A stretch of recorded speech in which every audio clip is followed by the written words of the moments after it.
Ang Child of Destiny, ang Child of Fate.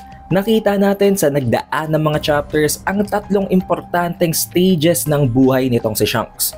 Na currently, sa current timeline, mas kilala lang natin itong si Shanks bilang ang captain ng Red-Haired Pirates. Mas kilala natin siya bilang isang napaka-OP, napakalakas na isa sa 4 na Emperors of the Sea.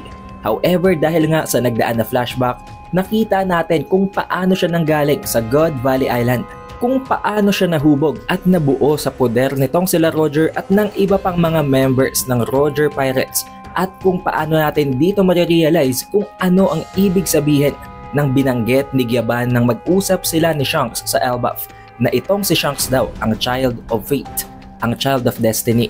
At sa edad na 24 years old, nililin lang niya ang buong world government. Pinasok niya ang Marijoa, pinakawalan niya ang isa sa pinakadelikadong mga slave at nagpapanggap siya na isa sa mga tao ni Imu. After ng napakaraming theories, napakaraming hinala na baka isang taksil, isang traitor daw itong si Shanks, na-redeem ito ni Oda sa pamamagitan lamang ng isang chapter. At kitang-kita nyo din guys kung gaano kagaling mang-deceive, kung gaano kagaling ang ginagawang acting ni Shanks para mapapaniwala hindi lamang ang kanyang tatay na si Garling, kung hindi maging ang iba pang mga Holy Knight kasama na ang kanyang kapatid na si Shamrock. Dito din natin maiisip ang dahilan kung bakit takot na takot ang mga Gorosei dito kay Shanks, dahil alam nila kung gaano ito kalakas. Kung nabanggit nga na on par ang lakas nitong si Shanks sa kanyang kapatid na si Shamrock, at ngayon si Shamrock na ang nagsisilbing head, ang nagsisilbing chief ng mga Holy Knights, surely talagang dapat lang katakutan ng mga Gorosei itong si Shanks. Especially since ang haki nga nitong si Shanks ay naikukumpara maging sa pinakamalakas na stored haki ni Joy Boy kay Emmet. Pero ang pinaka-essential na information ay hindi pa natin nakukuha. Ano ba talaga ang pakay ni Shanks sa loob ng Holy Land ng Marijoa? Maraming nagsasabi na possibly yun ay ang Sun God Nika fruit na mas kilala natin bilang ang Gomu Gomu no Mi, na eventually na i-reveal din bilang ang Hito Hito no Mi Model Nika, na nagpapakita na naman guys ng parallelism sa gitna nilang dalawa ni Blackbeard. Pinasok niya ang Marijoa para hanapin ang Devil Fruit na yon, habang itong si Blackbeard naman pinasok ang crew ni Whitebeard para makuha ang Dark Fruit. Sa latest chapter din ay nakonfirm natin na hindi pa pala talaga si Shanks ang tinutukoy ni Oda ng eye-patched pirate. Wala siyang eye patch, meron lamang nakabalot na bandage sa kanyang kaliwang mata, na possibly nangangahulugan ito guys na baka sa pagkakataong ito fresh pa ang sugat na iniwan sa kanya nitong si Blackbeard. Dahil alam nyo naman, mismong si Shanks ang nagsasabi na kahit na isang peklat na ito, nararamdaman pa rin niya ang sakit mula sa sugat na ginawa na yun ni Blackbeard. Or possibly isang way din ito ni Shanks para pagtakpan ng kanyang itsura, para i-cover ang kanyang appearance, para hindi siya basta-basta makilala ng iba pang mga individuals na talagang kilala siya bilang isang miyembro ng crew ni Roger. Tulad na lamang ng kung paano para bang naging mukhang familiar daw ang itsura nitong si Shanks nang i-present ni Garling ang kanyang anak dito kay Harald. Now I think guys, ang isa sa mga plot hole dito is that hindi pa natin nakita na mag-meet si Harald at si Roger.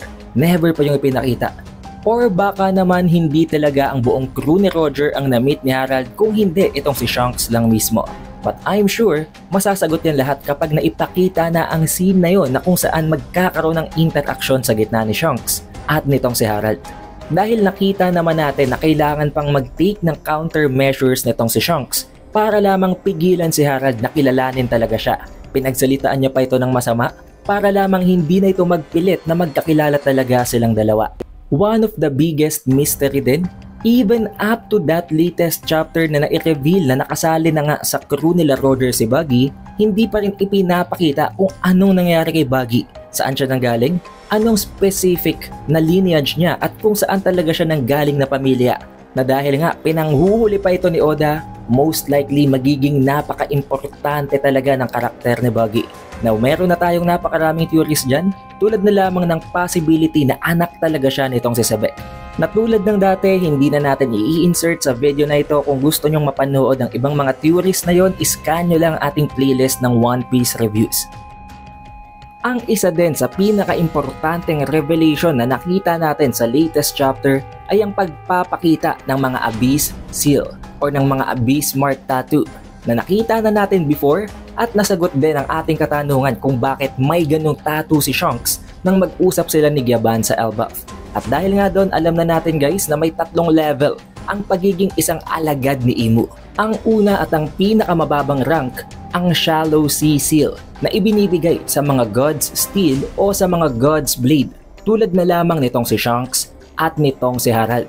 Sumunod dito ay ang parabang mid-level, ang gitna na ranggo na ang Deep Sea Seal na most likely para ito guys sa mga Holy Knights. At ang pinakamataas, ang Deep Sea Seal. At yun guys, ang pinakamataas na ranggo na possibly pwedeng yun ay ang mga Gorosei or ang nagsisilbing chief ng mga Holy Knights. Kaya naiiba yon kumpara sa iba pang mga ranks. Dahil kung hindi yon ang Gorosei at hindi sila kasama sa may mga tattoo na yon, possibly para lang yun sa Holy Knights at sa mga God's Blade. Nakita din natin na kahit may contract, kahit may Abyss Tattoo or Abyss Mark, ang mga God's Blade or ang mga Holy Knights, hindi naman ganon kahigpit ang ipinapataw sa kanila na restrictions. Tulad na lamang nitong si Harald, hinayaan siya ni Garling na umalis at gawin ang kanyang kagustuhan at bumalik na lamang sa Marijoa, specifically sa temple ng mga Holy Knights kung may kailangan ng ibigay sa kanyang misyon. Kaya nga nakarating pa itong si Harald sa loob ng Ryukugyu Kingdom sa Fishman Island at ganun din naman itong si Shanks na nakarating din sa Elbaf kahit na isang official na miyembro na siya ng mga God's Blade.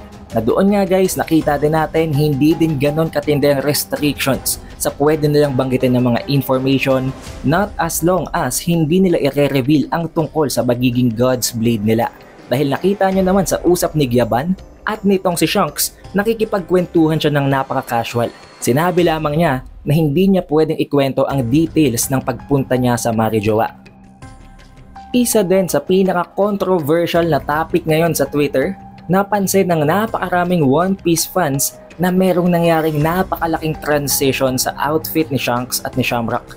Kung titingnan yung mabuti guys, nakabukas ang damit nitong si Shamrock habang ito namang si Shanks fully closed hanggang pagdating sa collar niya. Pero ngayon sa current timeline ng One Piece, nakasarado naman ang damit ni Shamrock at itong si Shanks na hindi na member ng God's Blade ang palaging nakabukasang damit. So pwede daw ba? Possible daw ba na nagpalit sila ng identity nitong si Shamrock? Hindi ko masasagot yan dahil unang-una sa lahat, napakaraming contradictions. And as of now, wala pa akong sapat na information na pwedeng ilatag sa inyo guys para patunayan ng aking claim. Pero pagdating naman dito kay Harald, this one I'm quite sure of. Nakita natin guys, sa nagdaan na flashback na ng pagpasok ni Loki sa loob ng chamber ng throne ni Harald na pinagpapatay nga siya ng kanyang sariling mga guards. At inaakala natin doon na may sungay itong si Harald. Dahil nga may matilos na bagay na nasa tabi ng kanyang ulo. Kaya inakala natin doon na nagamitan siya ng Domi Reversi at naging siyang isang devil kaya pinatay siya ng kanyang mga guards. Pero ang tanong ko sa inyo guys, kung katapat nga ni Rox itong si Harald, sa tingin nyo ba ang mas malakas na version ni Harald ay kakayaning patayin ng mga royal guards niya? Malabong malabo. At kung titingnan yung mabuti, hindi sungay ang nakita natin yon. Yun ay ang bigote ni Harald, which means hindi talaga nagamitan ng Domi Reversi si Harald and most likely na figure out yun ni Harald. Nalaman niya ang existence ni Imu at pwede siyang gamitin ni Imu para gawing isang devil at matulad siya kay Rox. Kaya bago mangyari yun, inutusan niya na ang kanyang sariling mga guards na patayin na lamang siya para hindi pa siya ma-utilize ni Imu dahil alam niya na kapag nag-transform siya, walang makakapigil sa kanya. Na nakita din naman natin guys, pagdating dito kay Shanks, alam din ni Shanks na hindi niya pwedeng basta-basta putulin ang kanyang braso. Possibly kasama ito sa kanilang contract na hindi pwedeng i-severe ang contract nila kay Imu sa pamamagitan ng Abyss Mark. Pero sa pamamagitan ng tulong ng isang insidente na naikos nitong si Luffy, naputol ang brasong yon na kung saan naroroon ang marka ni Imu. Na dahilan kung bakit masasabi natin na si Shanks ang pinakaunang tao na na-liberate nitong si Luffy bilang ang Sun God Nika. At meron na tayong theory about dyan guys before na possibly maaaring itong si Shanks talaga ang nakadestined na kumain sa devil fruit ni Luffy na ang Sun God Nika fruit pero mas pinili ng fruit na yon si Luffy. Kung gusto nyong mapanood ang video na yon, ilalagay ko ang link sa pinned comment. At pinapaalala ko sa mga nagagalit sa theory guys, theory lang yan, hindi yan sa pilitan at hindi kayo pinipilit na maniwala. Just info para mas madagdagan pang ideas nyo. And also, remind ko lang kayo guys, bukas na bukas, Tuesday, Martes, maire-release na agad ang ating spoiler para sa One Piece Chapter 1168. Kaya para ma-notify kayo, para ma-update kayo agad pagka-release natin ng video na yon, siguraduhin nyo lang na naka-like, naka-subscribe at na rin nyo ng bell button. Also, we have an official Facebook page and official TikTok account. Kaya mag-like at mag-follow na din kayo sa ibang platforms na yon. It is The Updated Weeb, and I will see you guys sa Chapter 1168 spoilers.